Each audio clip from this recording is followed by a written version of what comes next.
Hi, thank you. By the way, I wanted to stay outside, but he's slightly older than I am, and he's a little bit more but you can be vulnerable about that. It's okay, you know. I'm on my second curve. Yeah. I'm very relieved we're not outside in the gale. So thank you all for coming to this bonus round. So Arthur, let's just talk about everything. My first question, Arthur Brooks, are you happy? So what's your second question? Why aren't you happy? It's an interesting thing about being a social scientist. When you study humans, you study the thing that you most want. My wife asked, when I was dedicating myself to the study of happiness, why are you studying that? Everybody has it, which tells you all you need to know about my wife. That would be like me studying oxygen. I'm not aware of a lack of oxygen, but the moment that I am, boy, do I ever want it an awful lot. I know almost everybody who dedicates themselves to the science of happiness, and they're all seekers of it. And that's why they dedicate themselves to this. It's me-search, not research. And did you come up with that cute little word? I thought it was kind of clever. Yeah, thank you, Jeff. Thank you for making fun of me for that. Look, I got to laugh, and then you mocked me. Because it's not your best joke, but go on. Everybody's a critic. It's some people would dispute. I mean, I know Dan Gilbert, my colleague at Harvard, swears he's blissfully happy. Okay, fine. But the truth of the matter is that almost everybody who is coming at it from, you know, a really scientific perspective, they're looking for an opportunity to use the tools that they have to improve their lives. And in so doing, you actually find the way that you can help other people a whole lot. And there's an almost unbounded amount of interest in that. The most heartening thing, I have to say, is that we can do something like this, immediately have a whole lot of interest in it, here and our friends who are online, and establish this as an idea of an area of idea specialization for the Atlantic going forward. Imagine all the good things that we can do. So am I happy? I just kind of left the topic completely because it's uncomfortable for me. You're totally ducking me here. Yeah. Are you happy? You know, how about this? When were you happiest? I'm happiest right now. I'm happiest right now, because the point is I'm happier. This is the key. Progress is everything. Ben Franklin, Ken Burns, whom we all know, said that Benjamin Franklin was America's first happiness professor. And I asked Ken, and this will be in the column on Thursday, I said, what did he mean by happiness? And he said, continuous lifelong learning in the service of self-improvement. Everything is about progress. Everything is about getting better. Look, 50% of my happiness and your happiness and all of our happiness is genetic. This comes from identical twin studies where twins were separated at birth and adopted into separate families. They're identical, they're DNA carbon copies of each other. And when they're reunited, many of them in the studies did not know they had an identical twin. They were reunited at 40 and given personality tests. And almost between 40 and 80% of virtually every personality characteristic is genetic, according to these data. These are gold standard quasi-experimental studies. And 50% of happiness is genetic. Okay, what that means is that, and that's empowering, that's not depressing. That's incredibly empowering, because I can also show you data that 60% of your tendency to misuse alcohol is genetic, but I can give you the technology to avoid that and turn it to zero, which is not drinking. If you have proper habits, we touched on this briefly this morning, if you have proper habits, you can actually turn your proclivities into switches. That's what progress is all about. That's the reason, by the way, that virtually all of the happiness science that we talk about is undertaken by American social scientists, because we believe that progress is possible all the time. You know, it's incredible that, you know, and the people who are not from the United States who are studying this came to the United States to study happiness. This is actually, by the way, the reason that I'm hard over for as much immigration as possible. How many of you are immigrants, by the way? I'm going to thank you for choosing my country, and I want you to stay forever and bring as many friends as possible. Because this is the progress principle. Am I happy? I'm not as happy as my wife. On a 1 to 7 scale, she's a 6.8. I kid you not. But I've gone from a 3 to a 5 in the past 5 years, and that is just so great. And a big part of that, by the way, is the opportunity to talk to 300,000 or 400,000 people a week about this in the best idea magazine in the world. The Atlantic. You mean the Atlantic? It's like, he's going, when did you start writing for the New Yorker?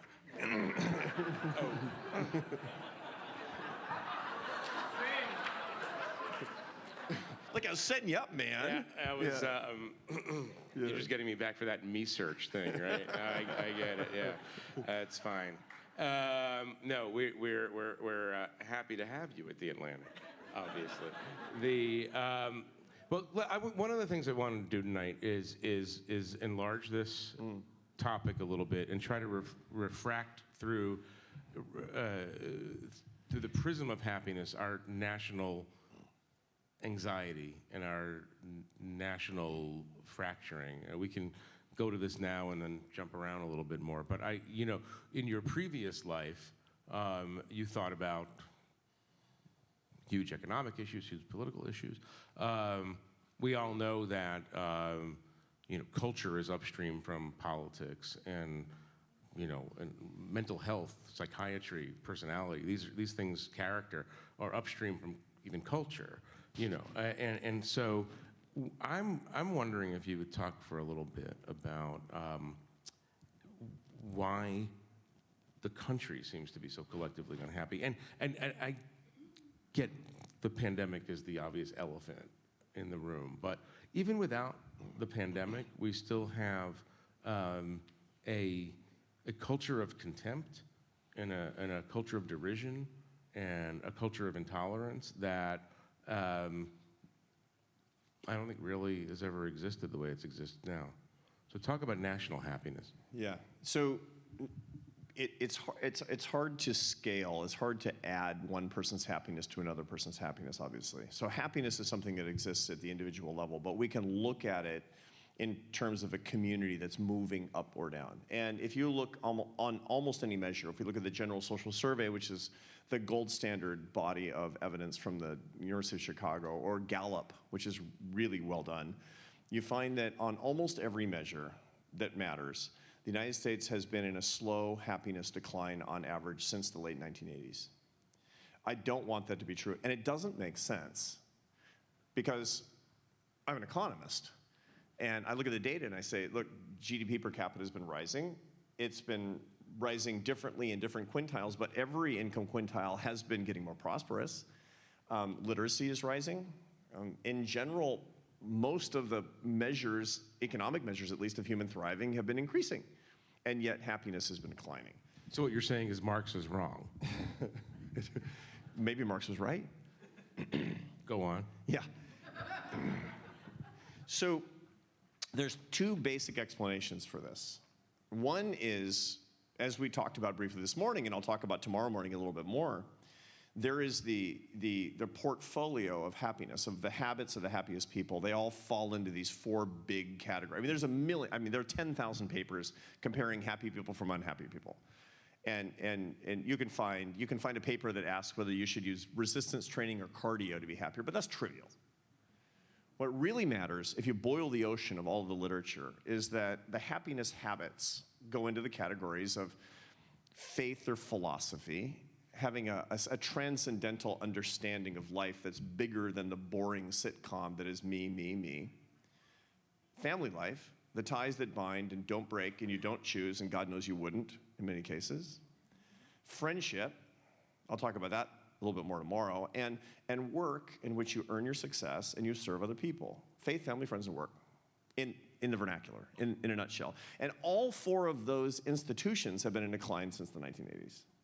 And when you find the four things that are most correlated with happiness, and they're all in decline, it's an inescapable conclusion that we're doing something wrong. So then the questions are, what do we do? What do we do individually as communities? What do we do as idea leaders? All of you who are really influential in your communities and workplaces, what can you do? What can the government do? That's a lot of questions about that. But then we add this very interesting phenomenon that we've seen basically since about 2008, 2010, which is a major uptake in fear. Fear is completely, it's incompatible with happiness. We need it, keeps us alive. I've mentioned this off and on in my column for the longest time. I mean, the limbic cessation of fear implicating the amygdala, it's kept every single one of us alive on countless occasions in our lives. But when you have the chronic drip of the stress hormones that come from an uncertainty that's bred by a culture of fear, a cultural polarity of fear, you can't maintain a positive outlook in a society. It just can't be done. We are in a fear polarity.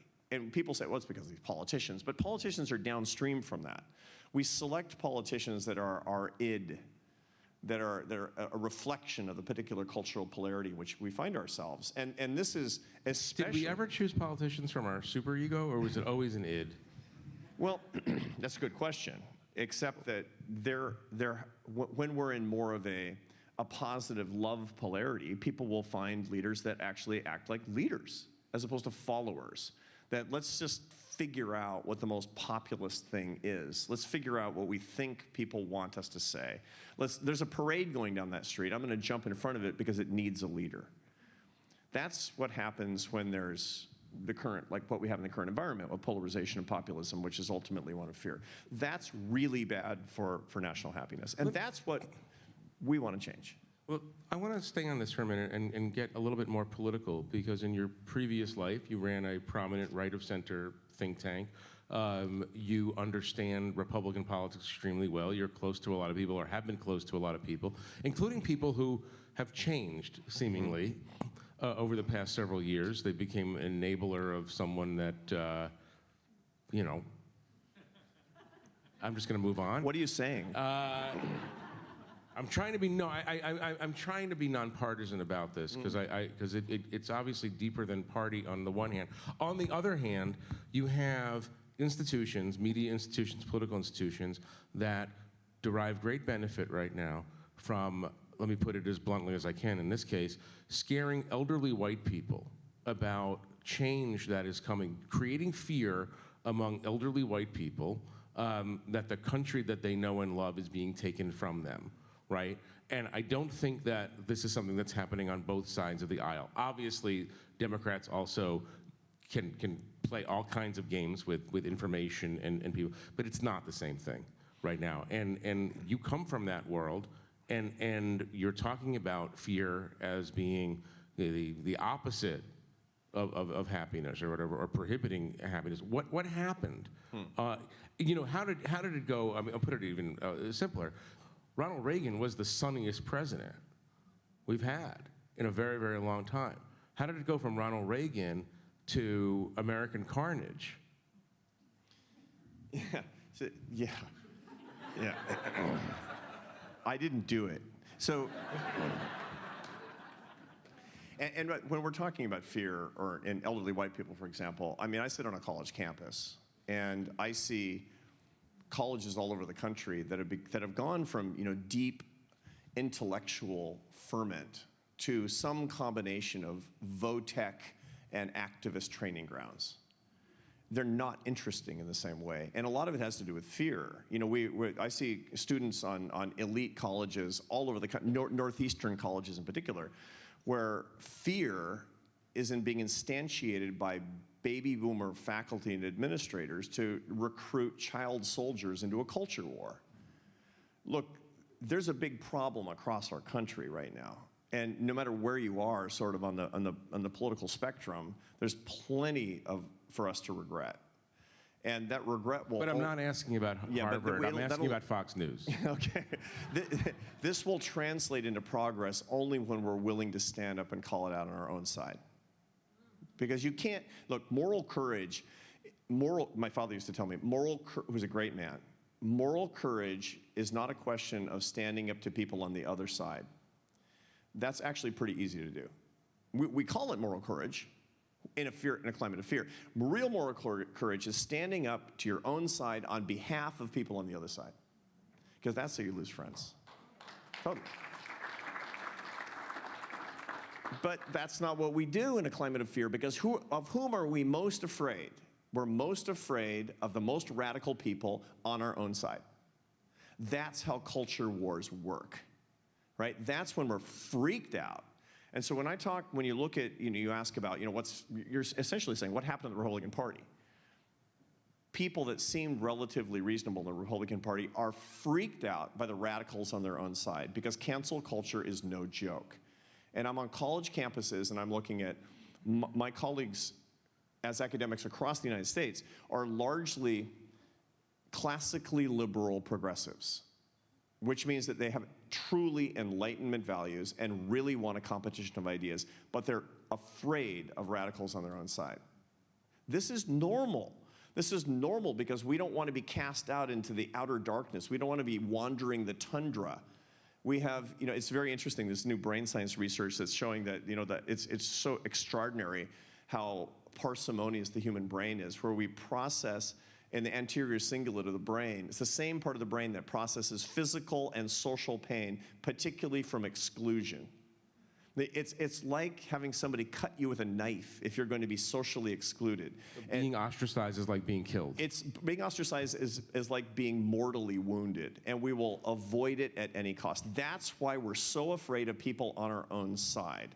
That's the scariest thing. The biggest threat to any of us is people more radical than us on our own side. And that's what's happening to the Republican Party. That's what's happening to Enlightenment progressives on college campuses. That's what's happening to America. How do you solve for that in a climate of global instantaneous communication across social media? Which you can talk about this at length if you want, social media, but social media and happiness seems to be a huge subset topic that you have to address. The solution to this is for us to become missionaries for love and happiness, for us to demand love and happiness.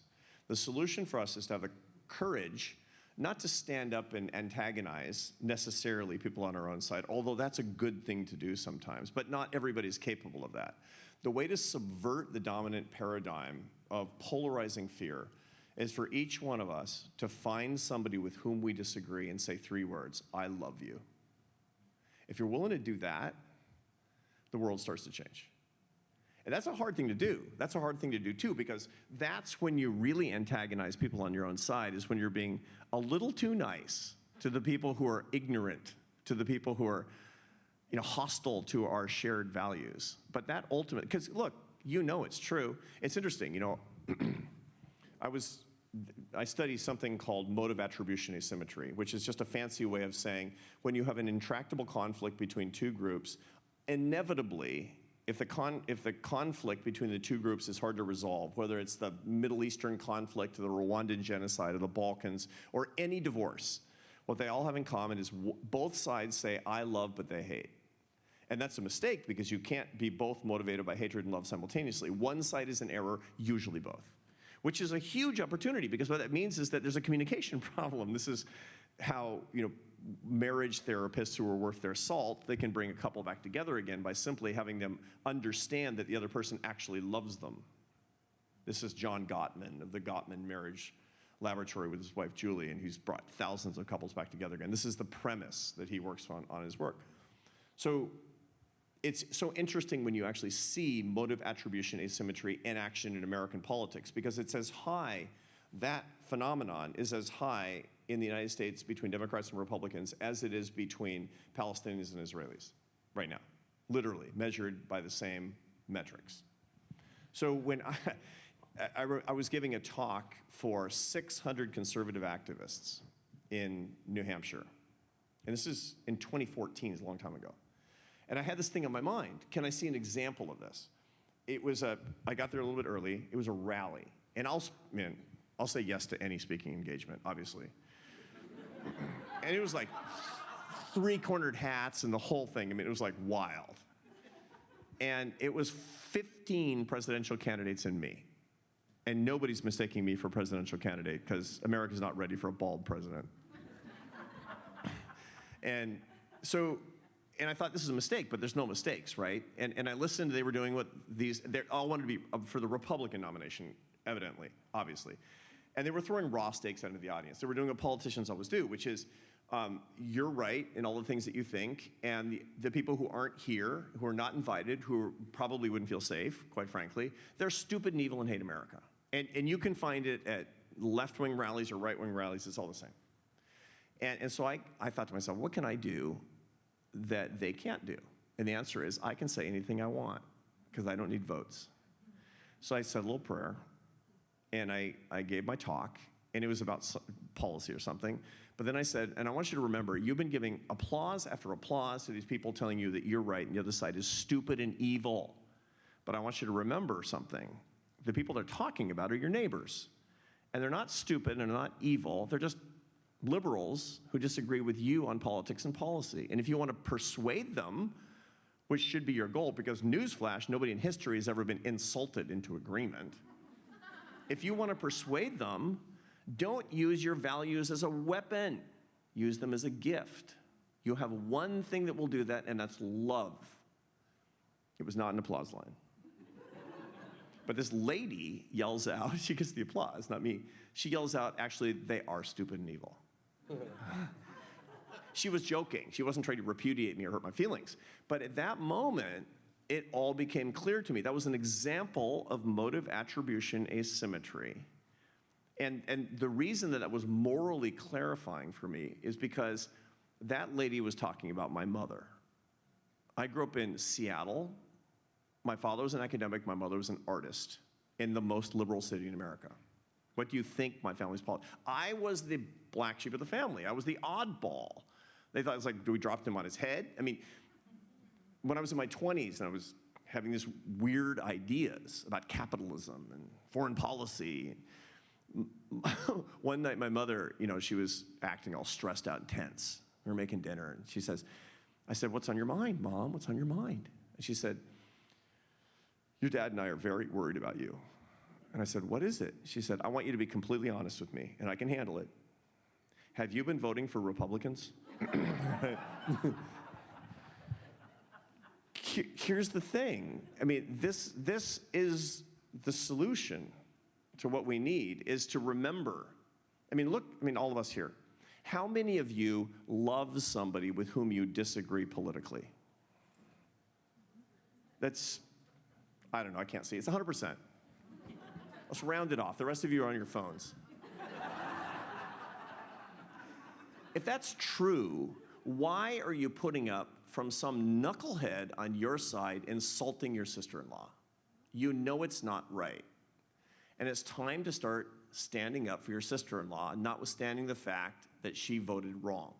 I mean, but the reason is, or one of the reasons is that social media has allowed, when 20 years ago, 8 people would attack you for saying something controversial. Now you can get 10,000 people to attack you, threaten you with death, call you all kinds of horrible things. I mean, I want you to stay on this, but expand it. Is happiness at a national level possible in this toxic communication environment? And what would you do to change it if it's not actually possible right now? I'd get like a billionaire to buy Twitter. That's a joke. Anyway, so. Too soon or not soon enough? Too soon, not soon enough? I don't know. It's like a minor chuckle. Sure. Yeah. We don't know whether or not this is possible, but I don't actually believe that we're doomed because people don't like it. Look, 93% of Americans hate how divided we become as a country. This is the good news. That's an unbelievable market opportunity for a social entrepreneur. If I see 93% of a market that's not served, I mean, that's unbelievable. The bad news is that 7% of Americans don't hate how divided we become as a country. And those 7% are very powerful. We have to remember that when you hate politically, somebody's profiting, and it's not you. It's somebody who wants votes, somebody who wants clicks, somebody who wants links, somebody who wants viewers. It's somebody who wants readers.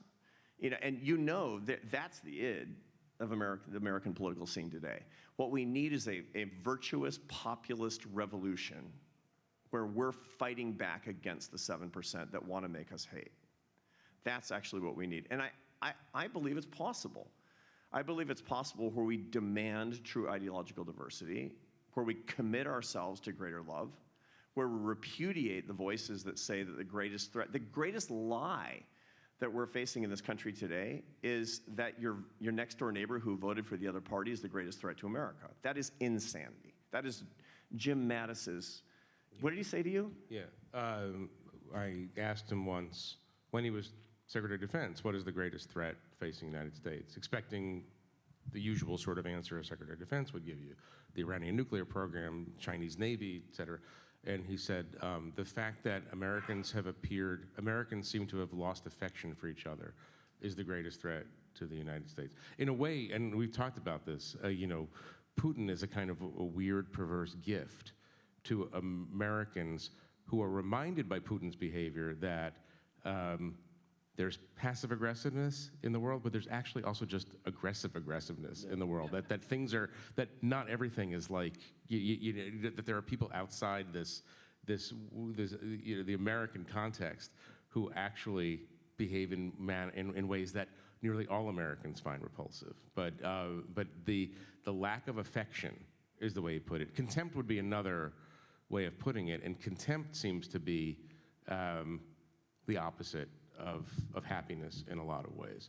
Feeling contempt obviously hurts the people who are the target, but it also hurts the person who's feeling the contempt, I suppose. Absolutely. No, there's a ton of evidence on this. Contempt is the conviction of the utter worthlessness of another person. It's a complex combination of two limbic phenomena, anger and disgust.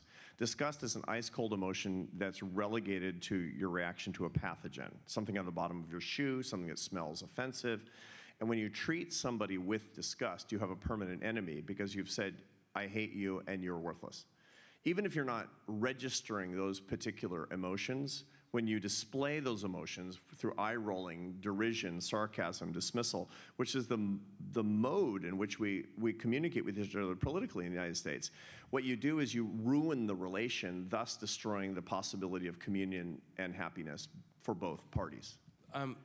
You talk about faith as one of the four pillars of a happiness profile. But let me push you on that. I mean, I know you're a religiously observant person, and I understand what you mean when you talk about faith, but you see, and I'm not trying to pick on any particular movement in America right now, but you see, and I could quote evangelical leaders, dissonant now evangelical leaders, who talk about the politicization of their faith in a way that turns churches into Trumpist rallying points. Right. So, like, how do you use faith for happiness rather than division in the current political scenario? Yeah. You can use virtually anything good ultimately as a source of bad. There's all kinds of ways that you can do that. You can take your car, drive drunk, smash into your neighbor's house, and do great evil with something that's actually good, because you should be able to drive to work and support your family in that particular way. These things are instruments of who we are as people. When I say religion per se, it's not inherently virtuous and not inherently terrible. People say, oh, religion's a terrible thing. Well, I gotta know more than that. And that's a perfect example of people who, if you use religion for political ends, this is a misuse of the tool. The same thing is true, by the way. You can have, there's a really a very important article from 4 years ago in the Atlantic on the cult of workism. The cult of workism. And people fall prey to it when it becomes their religion, their identity, their sense of who they are. Now, I've used that concept an awful lot because this is what I talk about is self-objectification, of workaholism, of success addiction. I talk about how it stimulates the same dopamine pathways as any of the more traditional addictions, except that success addiction is one that people congratulate you for. It's like, nobody would say, congratulations, you put away 5 grams of cocaine tonight. That's really amazing. People would say, you got to get into rehab. But if you actually work consistently 16-hour days, people will congratulate you for being such an unbelievably successful hard worker. This is an example of how we misuse work, which is a virtuous and a beautiful thing. Work is something that's so good, and the sanctification of ordinary work can be so ennobling, so important for human dignity. In point of fact, there's no case of people who where their human endeavor is squandered, where they have human dignity. It's a truism of human life, and yet we can turn it into a cult. Family life. Familyism is a kind of a cult, where we put it before all things. David Brooks has written about that in The Atlantic as well. I mean, we can twist anything out of proportion. We can make anything ugly if we actually use it in service of something that is not worthy of the virtue itself. What is your definition in the context of teaching the habits of happiness? What's your definition of faith? Because I imagine that there are people here, people listening, people who read you, who say, you know what, I can't bring myself to faith. I don't believe in a deity. I'm sorry, but my brain won't take me there. How do you teach that? Faith is a placeholder for ideas of the transcendent that transcend our quotidian, narrow understanding of our own lives. It's the adventure of looking more broadly at what life actually means. It's the cosmic questions of the nature of existence. That's what I mean.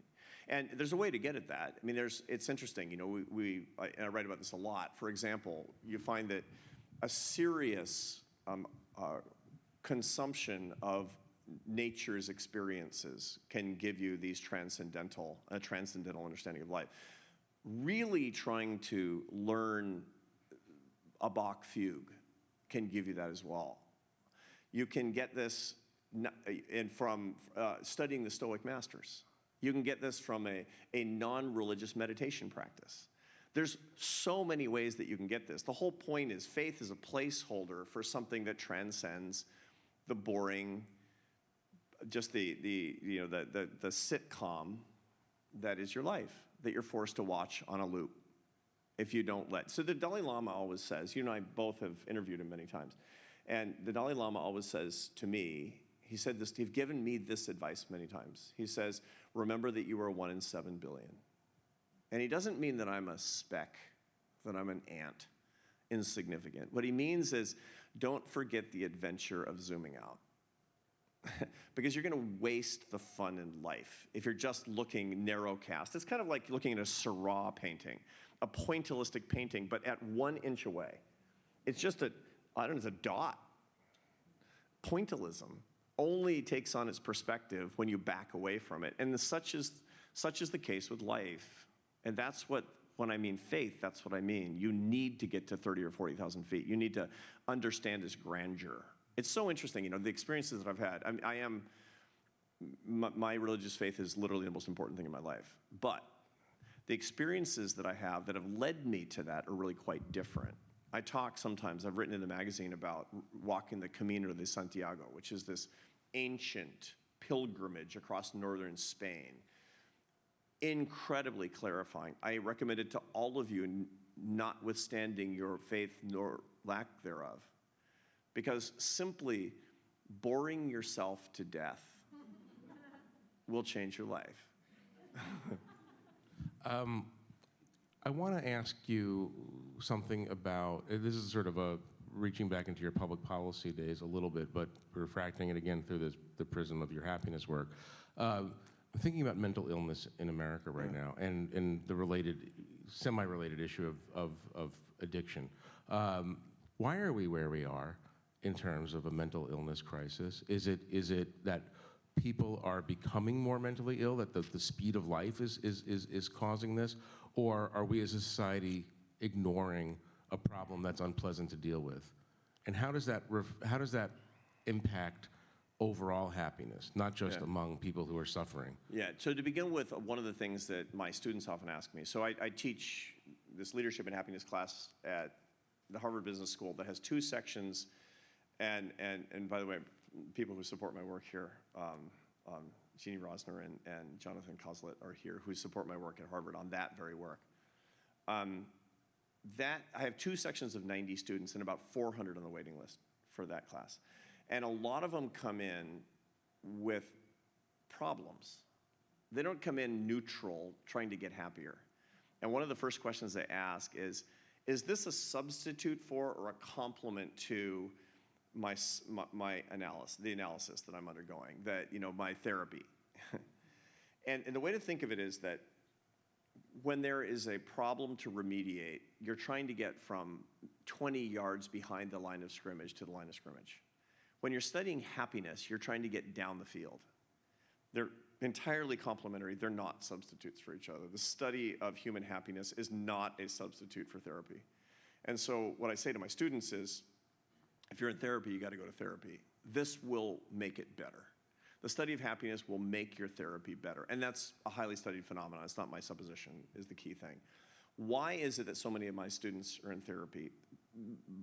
The best estimate that we have is that about 50% of Harvard students are seeking mental health treatment right now. That's a lot. Now, is that a Harvard problem? Is that an America problem? Is that a young people problem? What is that? Part of it has to do with the fact that you're bummed out when you're 20. It's just hard to be 20. And when you go to counseling services at a university and you say, I'm feeling crummy, there's a lot of liability there, and they're gonna treat you. They're not gonna say, you're 20, which is, that's what they would have said 25 years ago. It's like, what do you think it's all about to be 20? Of course, you're insecure and you're feeling very funny about your relationships and you don't know what you're trying to do with your life and you have an attenuated relationship with your parents. Well, that's life. But they can't do that anymore because that's not how we treat things. So that's really the first reason that we see this. And you have to decide whether or not that's good or bad news. You decide whether that's good news or that's bad news. And reasonable people disagree on that. The second thing that we have to recognize is that there has simply been an undeniable uptick in mental health problems since the advent of social media. We just have to recognize that. It's unreasonable for us. I mean, the studies that say, no, it's maybe screens or maybe that's overblown, that evidence just doesn't hold weight. Look, the cover story in the May issue? No, the June issue is John Haidt's piece. John Haidt, yeah. And John Haidt is an old collaborator of mine. He's a visionary. He's one of these social psychologists who's always 2 years ahead of everybody. And every time he takes on a new project, you know it's going to be the next big thing. He's truly that good. And his cover story, you must read the cover story in the June Atlantic. It's so good. It's so important what he's talking about. And he's not messing around. He only speaks what he believes to be the truth, and he's not hyperbolic. And he says that this is the biggest driver of mental illness, he believes, among people who are under 30 in the United States. Why? Well, there's a bunch of different reasons for it. I mean, I've studied, and the work that I've done a lot is on the phenomenon of oxytocin, which I'll talk about tomorrow morning in my talk at 11. Oxytocin is not a neuromodulator. It's a neuropeptide that functions like a hormone in the human brain that bonds us together and is intensely pleasurable. Oxytocin is love. Oxytocin makes you feel love. Now, when do you get it? With eye contact and touch. When do you not get it? When you're looking for social life where there's no eye contact and touch. Imagine if all your calories came from McDonald's. That's social media. Now, the calorie to nutrient ratio, the problem that we have, nutritionists always say, it's not easy, but it's simple to lose weight, which is eat more nutrient-dense food and never eat when you're not hungry. Those are the two rules. It's hard to live with that because there's like cookies out there, right? Which are delicious. The problem is that we don't follow that, and the result of it is that we get too few nutrients, literally, and too many calories. Well, that's the same thing with social media, which is literally making us lonelier by the minute. It's making us lonelier because we're in a deep oxytocin deficit. Now, that's one neurophysiological explanation for what we find, but we see that there's just too much evidence linking social media to alienation, to depression, to substance use, to suicide, especially for women and girls 15 to 24. The evidence is just too strong for this. And the Jean Twenge at San Diego State University is the great brain on this, who of course introduced her ideas in our magazine. And I think that that's one of the best explanations that we can see, especially among young people. The John Haidt article, by the way, you can find on the website of the World's Greatest Ideas magazine, whose name we can share with you at any point. I want to end by asking you a question about someone you've brought up a couple of times today. Probably the happiest person I've ever met, maybe the happiest person you've ever met, the Dalai Lama. We're both very lucky to have met with the Dalai Lama, know the Dalai Lama. I'm curious to know, I mean, he genuinely seems like a happy guy. He laughs at everything, including, I mean, I told him dad jokes. I mean, a series of terrible dad jokes, and he thought every one of them was funnier than the last. Yeah. So I can't say that It's about the best audience ever. Can't say that about my children. But you know him a lot better than I do. What's the secret of his happiness? I mean, obviously he has tremendous responsibilities, religious and political. Yeah. He's a leader of an oppressed people. Not much good going for them in this world. And I don't think we've ever talked about what the key to his happiness is. And is there something that you can unlock from the Dalai Lama's own approach to life that actually applies to the rest of us? It really is kind of an incredible phenomenon. And I've had part of it is, you and I talk to him in English because we don't speak Tibetan. And his expression in English is sort of like 200 incredibly profound ideas on shuffle, where you ask him anything and he'll talk about what he wants. So you say, Your Holiness, what's the solution to political polarization?